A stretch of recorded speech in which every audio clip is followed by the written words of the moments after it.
You ever had a night out that was so wild, so unbelievable, you just knew it would become a family legend? Well, let me share the story of the evening my adopted daughter tried to kick me off our own dinner table, and how a $3,000 bill and a mysterious voice turned the entire restaurant upside down. There's something about a fancy restaurant that makes you feel like you're starring in your own little movie. Maybe it's the way the maitre d' greets you by your last name, or how the chandeliers sparkle just so, casting a golden glow over everything. Or maybe it's the way the menu doesn't have prices, just a discreet little MP next to the lobster, which you know means market price, but really means mortgage payment. Either way, I was feeling pretty good that night.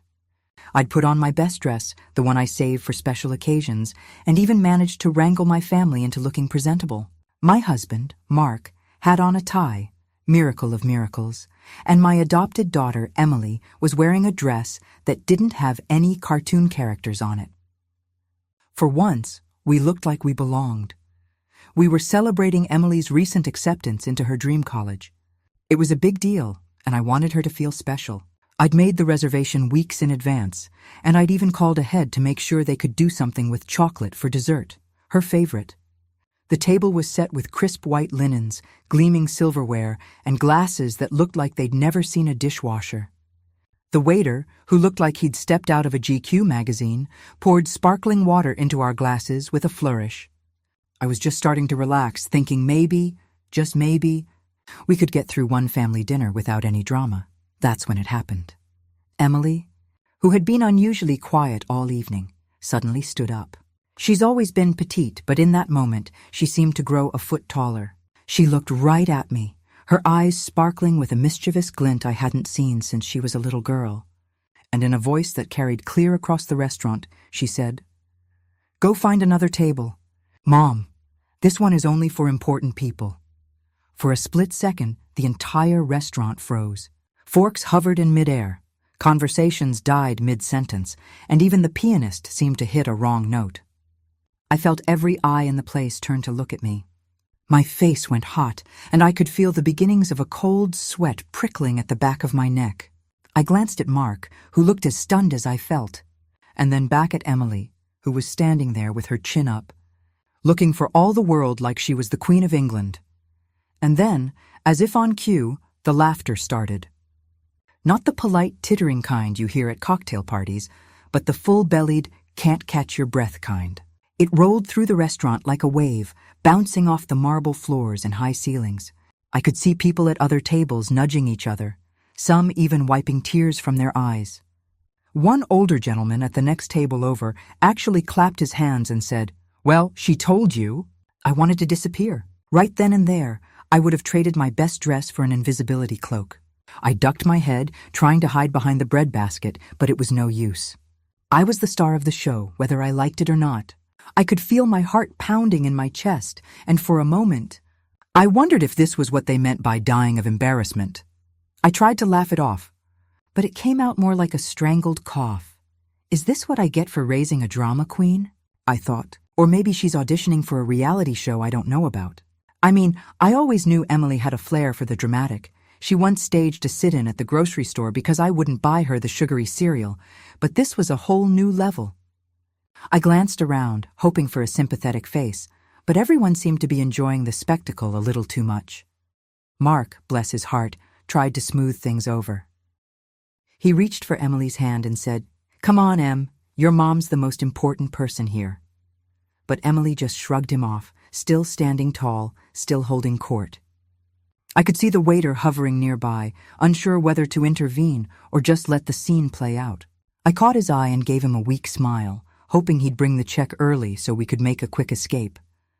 But as I sat there, mortified, something strange happened. I started to see the humor in it.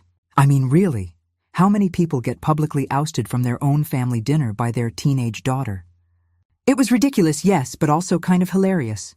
I could almost hear my own mother's voice in my head, laughing and saying, "Well, you always wanted a daughter with personality." I took a deep breath, straightened my shoulders, and decided to play along. "Well, I guess I'll just have to find another table with the really important people," I said, trying to keep my voice steady. That got another round of laughter, and even Emily cracked a smile. The tension eased, just a little, and I realized that maybe, just maybe, this was one of those stories we'd laugh about for years to come. Of course, I had no idea what else the night had in store for us. If I'd known, I might have asked for that check after all.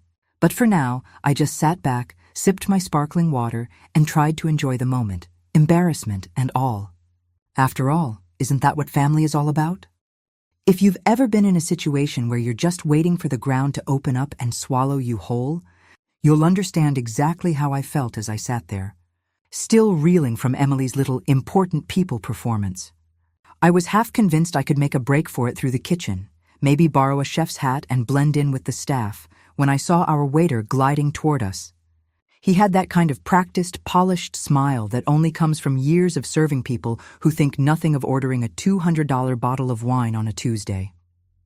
His shoes were so shiny I could see my own panicked reflection in them. He stopped at our table, gave a little bow, and with a flourish, placed a small black folder right in front of me. Now, I don't know about you, but I have a love-hate relationship with restaurant bills.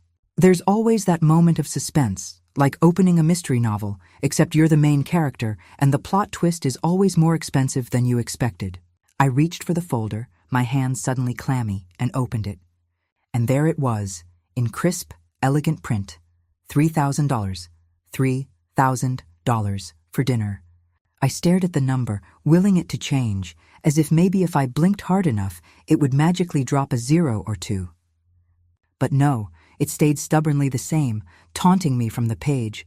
I nearly choked on my sparkling water. I could feel my heart pounding in my chest, my pulse thundering in my ears. For a split second, I wondered if this was how it all ended, not with a bang, but with a bill. I started doing the math in my head, desperate for some kind of logic. Let's see, that's about 400 side salads or maybe a small used car, or a week at a nice beach resort, with money left over for souvenirs. I glanced at Mark, who was busy buttering a roll, blissfully unaware of the financial crisis unfolding in front of me. I looked at Emily, who was still basking in her important people moment, chatting away with her brother about which dessert she was going to order. Is this what they mean by kids will keep you young? Because I'm about to have a heart attack, I thought. I could feel the sweat starting to bead on my forehead, and I tried to remember if I'd paid the credit card bill this month. I pictured the look on the bank teller's face when I tried to explain this one. Yes, ma'am. I see here you spent $3,000 at Le Château de Foncy. Was that a necessary expense? Well, it was either that or risk being disowned by my daughter in front of a room full of strangers. So yes, I'd say it was necessary. I tried to keep my face neutral, but I'm pretty sure I looked like I'd just seen a ghost. The waiter hovered nearby, probably waiting to see if I'd faint or start a scene. I could feel the eyes of the other diners on me, some of them probably wondering if I was going to tip, others just enjoying the show. I took a deep breath, trying to steady myself. Excuse me, I said, my voice a little shaky, but is this correct? The waiter nodded, his smile never wavering. Yes, ma'am, that's the total for your table this evening. I looked back at the bill, scanning it for mistakes. Maybe they'd accidentally charged us for the table next to us, or maybe there was a decimal point in the wrong place. But no, every item was listed, every glass of wine, every appetizer, every entree. I started to replay the evening in my head, trying to remember if we'd ordered anything particularly extravagant. Sure, Emily had insisted on the lobster, and Mark had gone for the steak, and I'd let the kids order dessert before dinner, because, why not? It was a celebration. But still, $3,000? I felt a wave of panic rising in my chest, threatening to spill over. I glanced at Emily again, who was now scrolling through her phone, completely oblivious to the financial disaster she'd just helped create. I wanted to be mad, but all I could do was marvel at her confidence. Here she was, at the fanciest restaurant in town, acting like she owned the place, while I was trying to figure out if I could pay the bill in installments. I thought about all the times I'd told her to dream big, and wondered if maybe I should have added a disclaimer about restaurant bills. Mark finally looked up, noticing the look on my face. Everything okay? He asked, reaching for the bill. I watched as his eyes widened, his jaw dropping just a little. Is this right? He whispered. I nodded, unable to speak. For a moment, we just sat there, staring at the bill, as if maybe if we looked at it long enough, it would shrink. I tried to laugh, but it came out more like a whimper. "Well, at least we'll have a good story to tell," I said, forcing a smile. Mark squeezed my hand under the table, and I could see the worry in his eyes. I looked around the restaurant, at the couples sipping wine, the families celebrating birthdays, the waiters gliding from table to table. I wondered how many of them had ever found themselves in this situation, caught between laughter and panic, between celebration and catastrophe. As the waiter returned, hovering politely, I took another deep breath and reached for my purse. I didn't know how we were going to get through this, but I knew one thing for sure. This was a night we'd never forget. And as I handed over my credit card, praying it wouldn't be declined, I couldn't help but think, maybe next time we'd just order pizza. I don't know if you've ever had one of those moments where time seems to slow down, your heart is pounding in your ears, and you're pretty sure you're about to either faint or make a run for it. That was me, clutching the $3,000 bill, my mind racing through every possible escape route. Maybe if I crawled under the table and army crawled to the kitchen, I could slip out the back door unnoticed. Or maybe I could just play dead and hope they carried me out. I was right on the edge of panic, my hands shaking, when suddenly a deep, calm voice spoke up behind me, slicing through the tension like a hot knife through butter.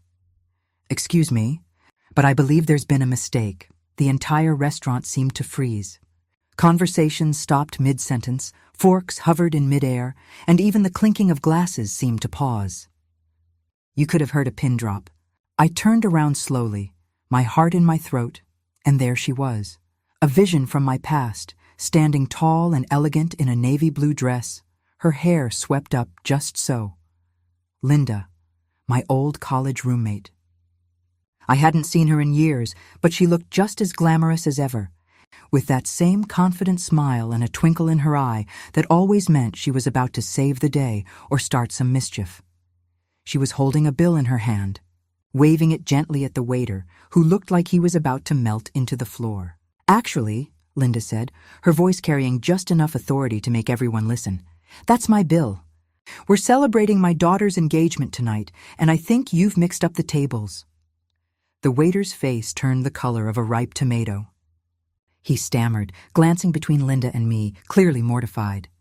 "Oh, I'm so sorry, ma'am. Let me just—" He snatched the bill off our table and started flipping through his little notepad, his hands trembling. I could see the beads of sweat forming on his forehead, and for a moment I actually felt sorry for him. It was an honest mistake, but in a place like this, where everything is supposed to be perfect, it must have felt like the end of the world. Emily's jaw dropped, her important people bravado vanishing in an instant. She looked at me, wide-eyed, as if seeing me for the first time all night. Mark let out a low whistle, shaking his head in disbelief. And me? Well, I just started laughing. Not the nervous, embarrassed laugh from earlier, but a real, honest-to-goodness belly laugh. Relief, embarrassment, and a little bit of pride all mixed together, bubbling up and spilling out. Who knew dinner could be this exciting? Linda came over and gave me a quick hug, her perfume instantly bringing back memories of late-night study sessions and dorm room confessions. "You always did know how to make an entrance," she whispered with a wink. I hugged her back, grateful beyond words. "You have no idea," I whispered, still giggling.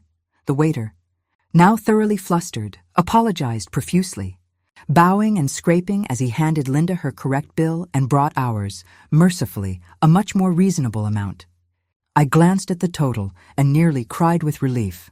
"Well, that's more like it," I said, handing over my card with a shaky hand.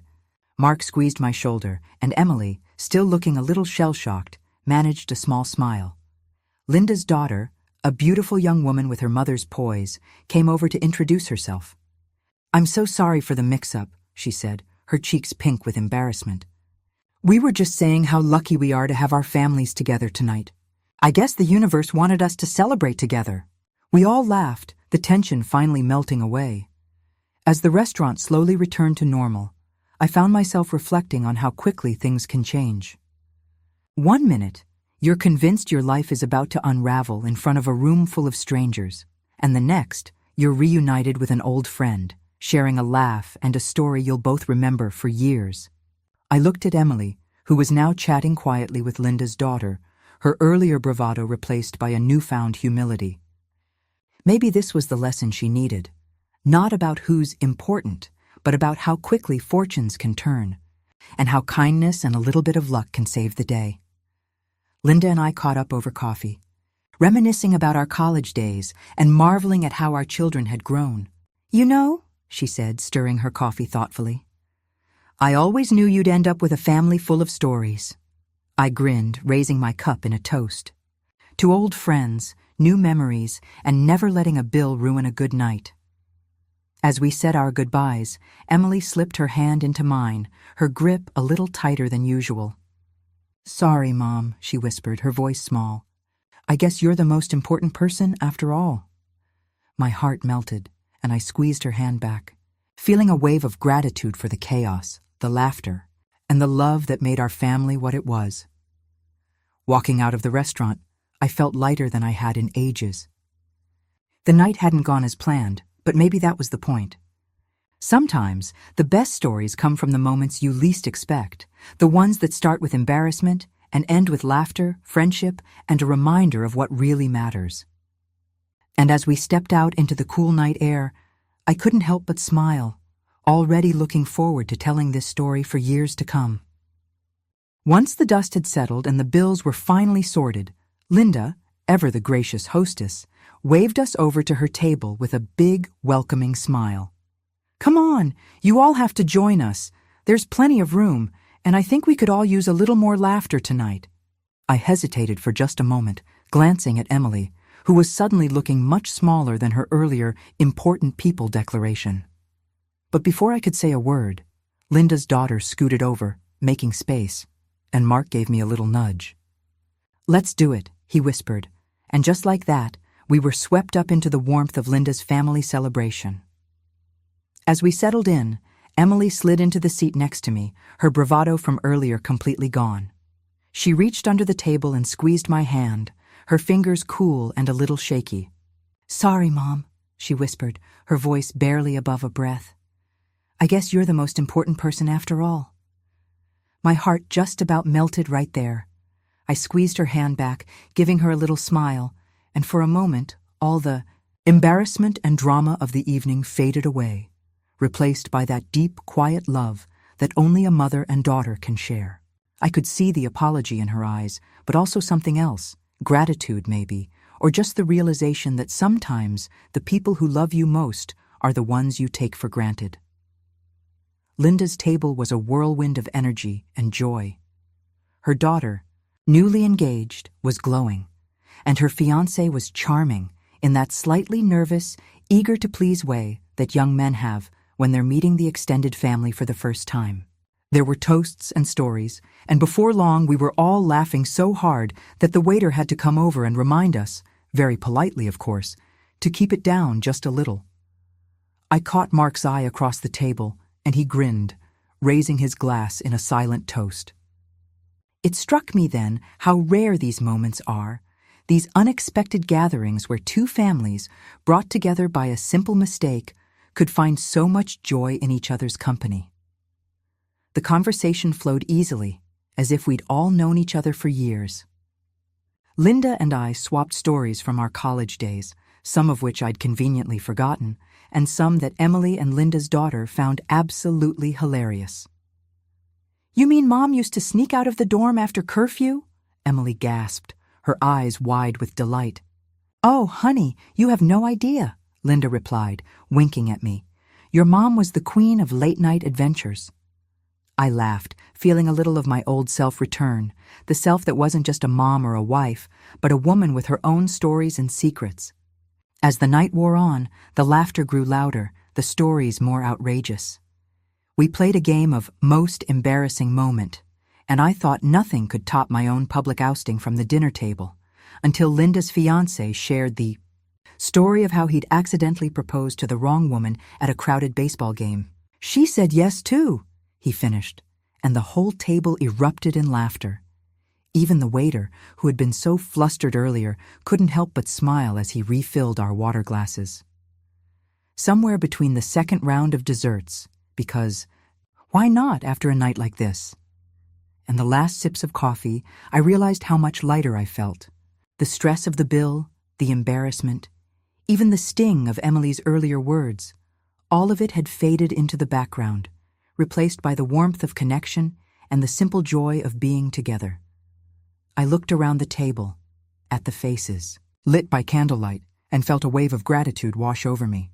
These were the moments that mattered, the ones that would linger long after the taste of chocolate mousse had faded.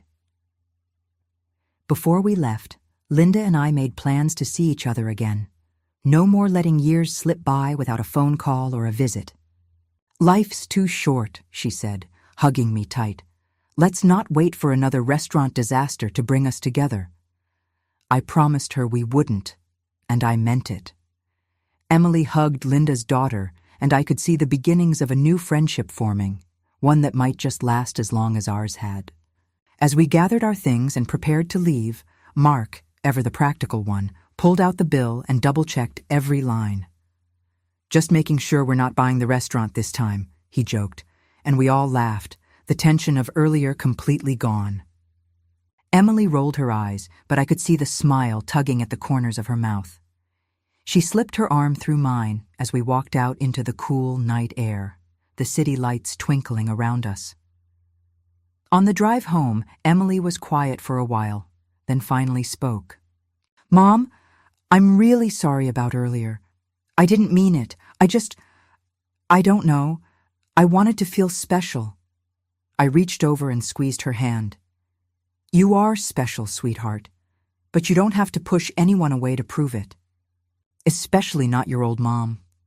She smiled, and I knew we'd both remember this night, not for the embarrassment or the bill, but for the laughter, the love, and the lesson that sometimes the best memories come from the most unexpected moments. And as I tucked Emily into bed that night, I couldn't help but think that family dinners might never be boring, but they're always worth it. Because in the end, it's not about the food or the fancy restaurant. It's about the people you share it with and the stories you create together, one unforgettable night at a time.